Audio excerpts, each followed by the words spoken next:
Challenge guyyaa lammaffaati. Maadiyaatii waan balleessuun isinii dalaga. Maadiyaatii waan balleessu dalaguun duratti waa'ee saamunaa kanaa xumura irratti dubbadheera. Laala saamunaan kun saamunaa baay'ee bareedaadha. Durruu jedhama. Warroonni shaamboolee garaagaraa mataa keessanitti fayyadamuuf hin arganne isaan mataa keessan dhiquu hin dandeettanii mataa namaa lallaaffisa akka malee jechuudha. Saamunaan kun faayidaa isaa maal akka inni fayyaduu fi qodaa kamiif akka ta'u yookiin gosoota fuulaa kamiif akka fayyadamuu qabdanii xumura irratti dubbadheera viidiyoo kana haga xumuraatti ilaalaatii irraa fayyadama. Akkasumallee piroodaaktiin irra nu dalaynu piroodaaktii fuulaaf maal namarraa balleessa maadiyaatii namarraa balleessa. Warroota maadiyaatiidhaaf yeroo garaagaraa na gaafattan haala salphaa ta'e waan sadii manatti argachuu dandeettan. Wanni sadanuu waan gaarbeejitti isin darbitan keessaa tokko muuzii qola muuzii waan akkasii fayyadameeti. Irraa fayyadamaa isteeppiyaan isiniin jedhu bishaan ho'aadhaan fuula dhiqadhaa eegasii piroodaaktiitti fayyadamaa eegasii bishaan qorraadhaan dhiqadhaa jedha. Isteeppii san sadanuu fayyadamaatii inshaallah jijjiirama isaan argitanii guyyaa takka guyyaa lamatti osoo hin ta'in tartiibaan waan kana adda itti deemuun jijjiirama ni argitanii viidiyoo keessa warri haaraa taasisu subscribe godhaatii itti dhihaadha. Assalamu alaikum wa rahmatullahi wa barakatuh. Nada video kiyya laaluu dhiiftammoo maaliif viidiyoon kiyya nama hedduu bira ga'uu dide share godhaa nama hedduu bira ga'u challenge dayitu harka maalii dalayna maadiyaatii dalayna waa fuulaa qofa gaafadhaa waan hedduu gaafachuu jirtanii argaa ka fuulaa burii soddomaafiin jedhee jira dayitu maal dalayna kan maadiyaatiidha dalayna har'a jechuun inshaallah maaliin dalayna waan salphaa sileen tallitu maal jette akkanaan hin jedhu qola muuzii akkam goota beektaa qola muuzii kana laata gootee keessa isaa kana jechuudha. Sorry keessa isaa keessaa baaftaa jechuudha. Argitee akkas goota. Badaan bitaa waxxallachuu keessa isaa akkana ho'itanii keessaa baaftaa.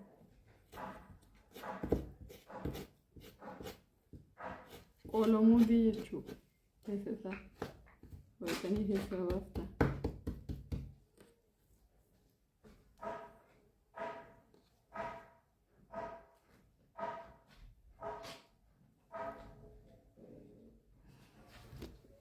Lulaa maal lalaa takka beekin kolfasii tallitu maal walatti fiddii jedhaa tokko kaameraa sirriitti dhiqishu. Kada argitaniimi akkas goone irdii mana dalagamte qabna. Irdii mana dalagamte jechuudha. Haganatti naqa irdii mana dalagamte.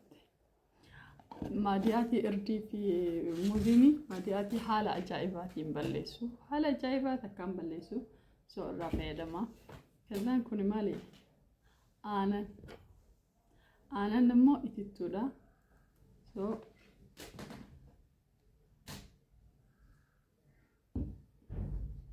aanan itittuu yoo dhabdan immoo aanan noormaali makaan kama harkisa fayyadamaa ishee kama mana arabaa keessa jiru sana. ከዛ ወሊም መክናቹ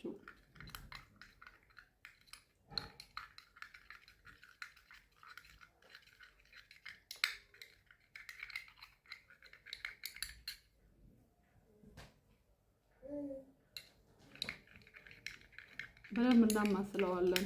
ሙዚ ሰናከኝ ስርጭ ወልመኩፊን ስርጭ ወሊም ኦፍና ስርጭ የቹ አገኘዋል ሰነች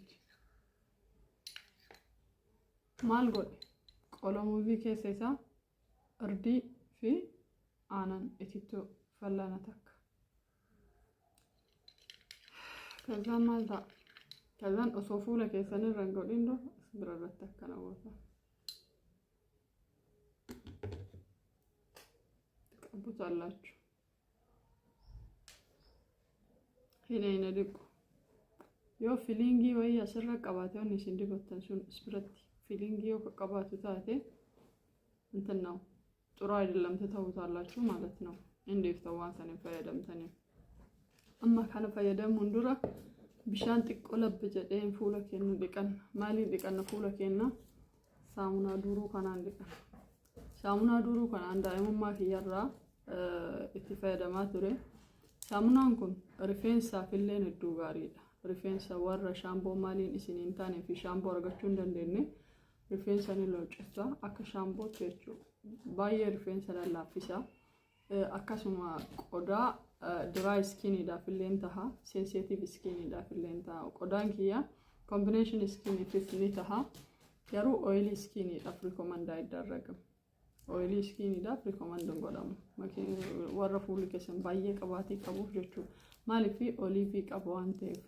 Garuu saamunaan kun mataadhaan dhiqachuudhaaf fuula qaama በጣም የተመረጠ ሳሙና ነው።